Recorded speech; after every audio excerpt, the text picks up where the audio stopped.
years of off-road racing dominance. Proprietary patented race technology. Proudly made in the USA. Unparalleled customer service and support.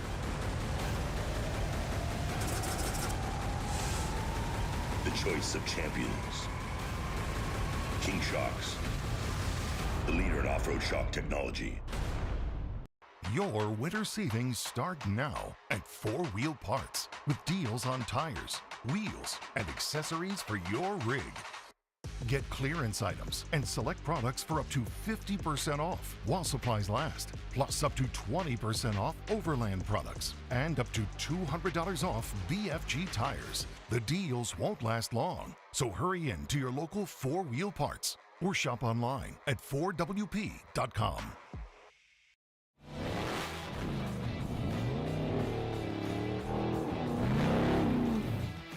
Stacy Clark here, owner and general manager of Unlimited RV. As racers, we know how important time is.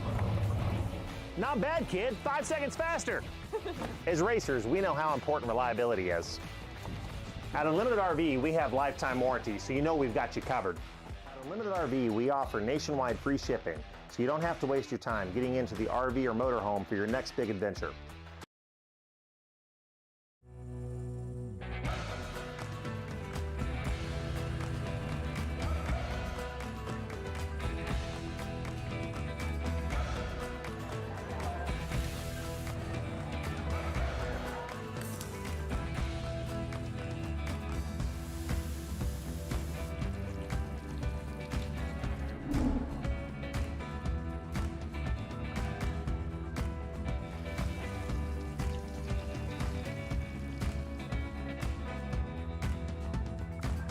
La Bufadora, the authentic taste of Baja.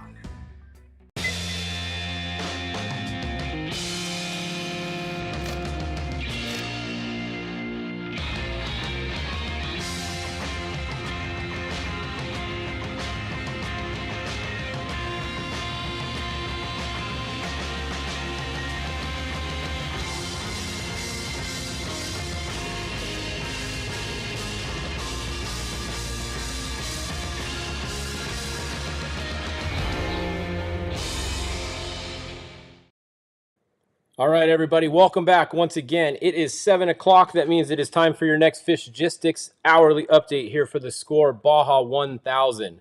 We are well into the night now. We are getting past dinner time, and we have some more information for you guys. It is a great race going on. We've had lots of lead changes today. We've had the big battles out front. Now we have a brother battle going on right now, going over the mics section.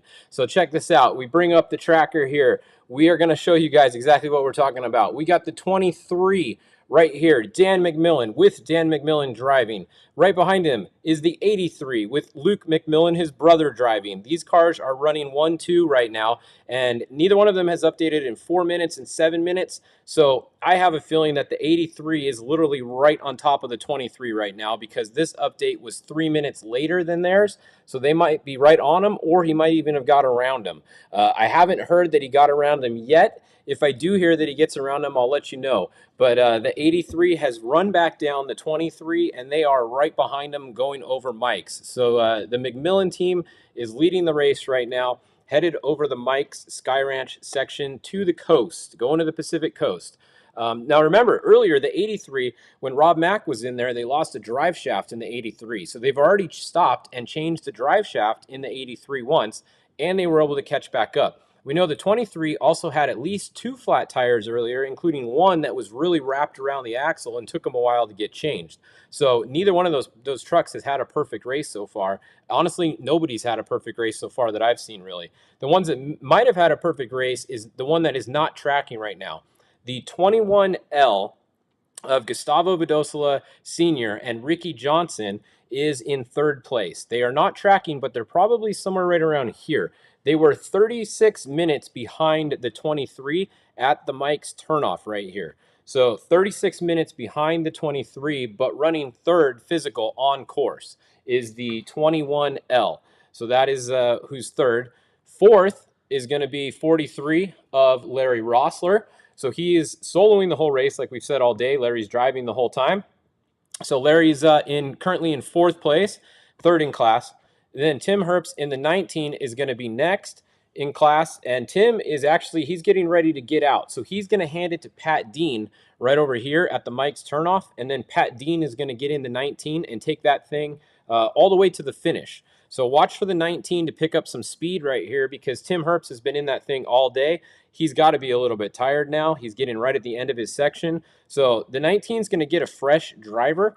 I wouldn't be surprised if we see the 19 maybe make up a little bit of time on Larry Rossler going over the Mike's loop, simply because they're putting a brand new, fresh, very fast Pat Dean in the 19. Obviously, Larry Rossler is very fast too, but he's also been driving for 465 miles today since early this morning. So we're going to see. We're going to see. But keep an eye on the 19. I bet it might make up a little bit of ground on the 43 in this next section after the driver change. Speaking of driver changes, the number 7 had a driver change and a transmission change a little earlier. And look at where they're running. They are currently running 5th in class, even after a 1-hour transmission change. So that just shows you how much attrition there's been this race so far. They changed the transmission, we're down for an hour, and they're still running in 5th place in the trophy truck class. So that's why you never give up in Baja racing. I don't care how far down you are. You never know what's going to happen in front of you, especially when you have an awesome pit crew like the 7 has. They got that thing dialed super quick and got it back on the road. Andy McMillan's in there now. Let's see what he can do. He's definitely made up a little bit of time on the 19 since he got in. So keep an eye on the 7. That's going to be it's going to be pretty good. Andy McMillan is going to be driving that thing over to mile 680, and then Bryce Menzies is going to jump back in at 680. At least that was the plan earlier. Was going to jump back in at 680 and take it to the finish. So we'll see what happens there. 85, Mikey Lawrence is coming. 63 is out of the race. Don't mind the 63. They're on the highway. The 26 of Dave Taylor is going to be next. And then, unfortunately, Cameron Steele, Ryan Arciero lost a transmission or a underdrive. They're not sure which one on the 16, but they're pretty much out. They might be able to get it fixed. I don't know if they're going to try to get a transmission in there or not, but obviously they're pretty far behind at this point. But what do we say? It's Baja. You never really want to give up unless you have to. Behind them, we got Raul Gomez going on. And right behind him, we got Dallas Luttrell in the 87. And now in the 87, that's actually going to be Billy Gorky in there now. Dallas would have just got out. They just did a pit change right here. So Dallas is out of the truck, and Billy Gorky is in there now. So he's going to take that all the way to 630. And then Larry Ragland, the other LR, is going to jump in that later. Back here, Brock Dickerson finally got some tires. He ran out of spare tires earlier. He got 3 flats, didn't have any spare, had to wait for a chase truck to get to him. So he's got going again. He got some tires. He's going again. Jonathan Brenthal is in the 27 going again. That was Kyle Jurgensen driving in there with them. We've got Cody Swanty here. Bobby Pecoy's moving again. Last time we checked, last hour, he wasn't. Gary Magnus in the 45, still moving along. And Dan Myers in the 6, still moving along. So that's kind of a look at your leaders in the trophy truck class. Walser's out of the race. We know that. We saw that earlier. And that's a look at what's going on there. Justin Lofton, some people were asking for. I heard he had an electrical issue early in the race, and the 41 was out of the race with electrical issues early in the race, is what I was told a few hours ago. So let's look at some of the other classes. Let's go look at the bikes actually first, because they are getting pretty far along on this course. They are, let's see, the 7X, been out front all day. They are currently right here. The 7X is at mile 725. And then behind them, we have the 3X, which has just come up the Goat Trail in Valley de Trinidad. That's right here where the 1074 is. 1074 is not winning the race. They're on a trailer. Whenever you guys see this white line in between here, that's actually the highway.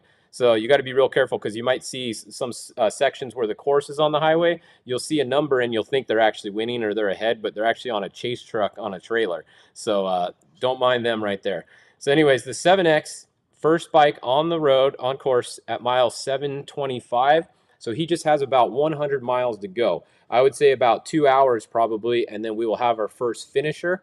So probably right around 9 o'clock, between 9 and 9:30, we will have the first bike back to Ensenada is my guess. And it's either going to be the 7X or the 3X. Those two guys have a pretty big lead over the 225X, Jason Lopez, which is the next bike on course. Now behind them, the first quad on course on the tracker is 7A. They've put a little bit of a gap on the other quads now. You can see the 103A and the 31A are both together back here, but the 7A has checked out a bit on them. So the 7A now pulling a little bit of a lead in the quad class, the pro quad class. So that's a look at that class. The Ironmen, since we're looking at bikes, if we go to the pro Ironman class, are not too far behind them. They are going to be right here is our leader, 750. Brennan Wright, he's been leading every time we've looked all day. He's been the leader. Behind him, we have the 739, then we have the 715 and the 775 and the 785. That looks like those are your top 5 Ironmen. They're doing the whole race themselves on the bike. Nobody else is getting on that bike to ride a single mile except for these guys. So big shout out to all the Ironman guys. You guys are nuts. There's over 20 of them this race. So we have 20 people who are pretty freaking crazy that are trying to solo a Baja 1000, and this is a hell of a one to do because this is a tough Baja 1000 too. You know, the Peninsula runs are longer, but they're technically usually a little bit less technical. They're a little easier usually than a lot of this course. This course is really tight and technical, a lot of rocks, so definitely a cool race to do if you're going to Ironman, but it's really tough. So that is, you know, definitely a hard race to do on a bike all by yourself. Those guys are gnarly. Let's go look at some of the other classes. We have class 1 right here. So let's load class 1. This will load all the 10 cars and the 16 cars at the same time so we can knock them all out for you guys. So once again, don't be fooled by the 153 right here. Brad Wilson is not winning, unfortunately. He is on a trailer at a pit on the highway. So the first car on the course is Kyle Quinn. So the 138, he's been out front all day. He has a pretty good lead over Damon Jeffries, who has been second for most of the day. First class 10 car is the 1016, but look at this. The 1022 is right there. The 1016 actually made up a lot of time because last time we checked, it was the 1022 that was running with the 121. And whoever got in the 1016 now, they're putting the pedal down because they've made up some time and they're actually catching that one car of Damon Jeffries too. So a pretty impressive run for some of these Class 10 cars going today, even though they have a limited motor in there. Those are a 2.4 Ecotech. Is what everybody runs in Class 10. It's a spec motor. You have to run that motor. You're not allowed to run anything else.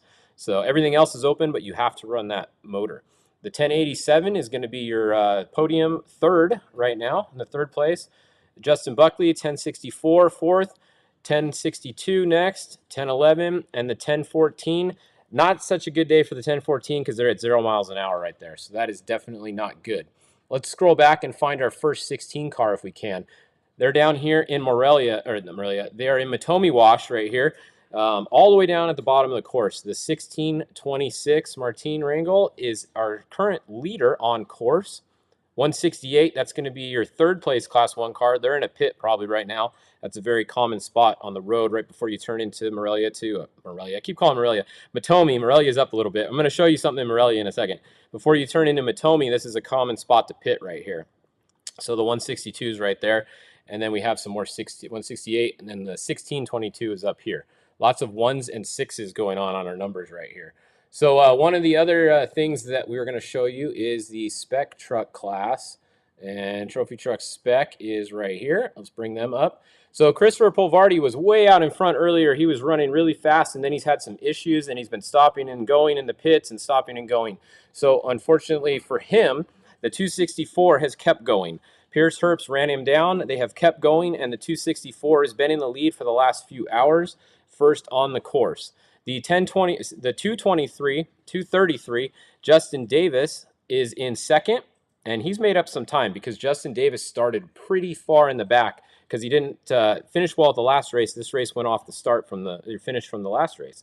So Justin Davis, we're going to have to keep an eye on his time later when he gets closer to the finish. The 238 Coastal Truck, Kiger Truck, also having a good run. They are in third place right now. Behind them, we have the 263, the other Herbst brother, one of the kids, EJ Herbst.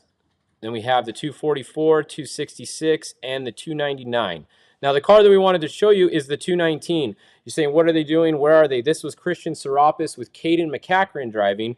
Caden McCachran had a bit of an issue. He wasn't able to continue driving on the race course, so he had to get off the course, and they're trying to just limp the truck back to where the the pit is. Nothing's wrong with the truck. He just had a little bit of an issue. He's okay. He just had a little bit of a thing going on. He wasn't able to continue in the race.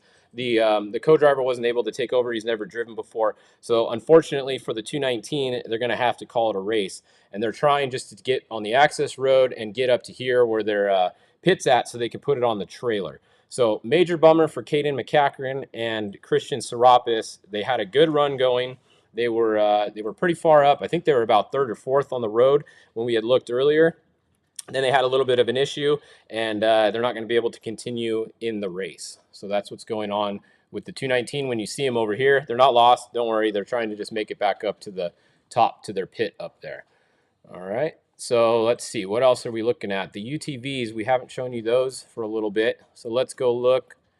Pro UTV Open class. This is basically the Pro R class right here. So we have Craig Scanlon. He's been out front. He's still out front, but right behind him, Brandon Sims. Brandon Sims has been making up time. He was not this close last time we looked. He was actually a little ways back. So Brandon Sims is hauling right now. He is making up time. Wayne Matlock also doing pretty good, looking good in third. His wife, Kristen Matlock, is next in fourth. And then down here in fifth, we have the 1898, is that? Yep, Cameron is down here in fifth. So pretty good racing between the top 5 Pro Open UTVs right there. Still pretty close, especially really close. Look at first and second. That's really close between Brandon Sims and Craig Scanlon. That is a brand new car for Craig Scanlon. Max Eddy's racing with them this race. So we'll see what those guys can do. Brand new car. It's been working well so far, but they're getting reeled in by Brandon Sims right now. So we'll keep an eye on this throughout the rest of the day too, that's for sure. Wayne Matlock, like I said, in third, currently beating his wife, Kristen Matlock. Well, not beating her, but you know what I mean. He's ahead of her on the race course. So third and fourth there. And then we have, let's see, the other UTV class. We will see here. We have the UTV forced induction.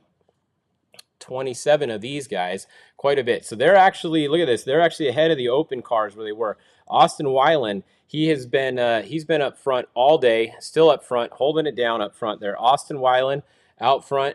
Next is Phil Blurton in second. And then it's close. We got to zoom in here. We got PJ Jones and Austin Jones.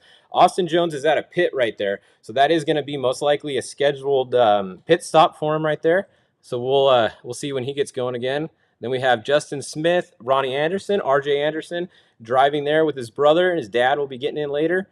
Matt Burrows and Justin Lambert. So pretty good race going on here too, but right now it's the Austin Weiland show. It's been his race all day. He's been out front. Nobody's looked back, or he hasn't looked back, and he's still holding it down up front. So we'll see. Got a long way to go. Anything can happen here in the Pro UTV Force Induction class. The other UTV class that we want to look at, I wish these were in order over here. That would make it a little easier for me. The UTV Naturally Aspirated, the NA class. Caden Wells was leading earlier, and it looks like he still is. So this is Caden Wells. He actually has his girlfriend Emma ride with him, Emma Cornwell, so pretty cool. I wonder how many fights they get in the car. Caden Wells, 1995, still leading. Next, we have Zach Seislov. He's been in second pretty much all day. Then we have Joe Bolton here. We got Brian. Here you guys go. Here's your Gordon update, since everybody always wants to know where Gordon is at. This is Max Gordon, Robbie Gordon's son. This is actually, I believe, Mario Gutierrez doing this section. So the 1977, right there, Gordon update for you guys at mile 261 in fourth place in their class right now, followed by Elias Hanna right behind them. So that's that. Now, the last class, the most important class of the day, right? You can see we're going to go to class 11 if I can find them here. There they are. It's getting late. We've been doing this for a while, but we got a while to go. So I hope you guys are ready to stay and watch this with us all night. All right, going up to the 11 cars. Here we go. They're moving. Check it out. The 1105 still up front, still moving. They are still moving. Behind him, we got Alex Gonzalez, still moving, 17 miles an hour. Eric, the newly introduced Hall of Famer, is still moving in the 1111, and the 1106 still moving. So great news. We got 4 cars up front still moving.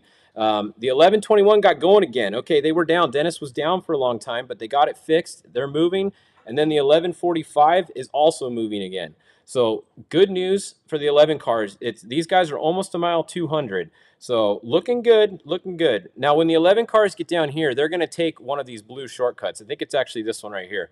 It is. It's this one right here. The 11 cars are going to take this because they're not going to do the Watamote wash. There's no way they would make it through there, most likely. So this is going to be the shortcut right here. So when you see the 11s, they're going to go across that blue line and then keep going up from there. So just the thing they do, that's one of the shortcuts. The 11 cars get to take that. If they don't want to, they don't have to. They can go on the full course if they want to, but I think all of them are going to take that because I don't know if any of them would make it through this loop if they tried. It might be exciting, but you also might be sitting out there for a couple days. So we'll see, but I bet you that they all take that little loop right there. So that's a look at all that. All right, well, I think that pretty much sums it up. Let's go look back at the leaders again real quick before I sign off for this update to see if anything's changed. We had the brother battle going on, the McMillans going across Mike's. Here we go. They're getting towards Rancho Melling up here too. And Luke McMillans hasn't updated for 5 minutes, and Dan's updated 2 minutes, but you can see he was still ahead of him. The fact that Luke hasn't updated for 5, I think he might be, I don't know, it's really hard to tell. He might have got around him. If he didn't, he's literally on his bumper. I wish both of these would update at exactly the same time, and then I might be able to let you guys know. But keep an eye on this. Watch these because, see, look, Dan's just updated 0 minutes ago, and then Luke's hasn't updated in 6. So once that does, he's going to jump up here, and they're right on each other. If the 83 didn't get around to 23, he is right on him. Somebody said 25 seconds behind him. Okay, that makes sense then. Yeah, he's right there, 25 seconds back. So great. All right. Well, that's it. Our food just got here. Thanks to La Blue Fedora. They are sitting outside. They brought us some catered Mexican food because we've been playing their commercials all day, and we all got hungry. We're ready for some tacos. We're not down in Baja. We're up here in San Diego, and we're going to get some tacos. So La Blue Fedora is sitting outside. We're going to let them in right now, eat some tacos, and we're going to come back at 8 o'clock, all right? So we'll see you guys back at 8 o'clock. We will be here all night. Hope you guys are ready for a late one. We're going to go grab some tacos. See you at 8 o'clock.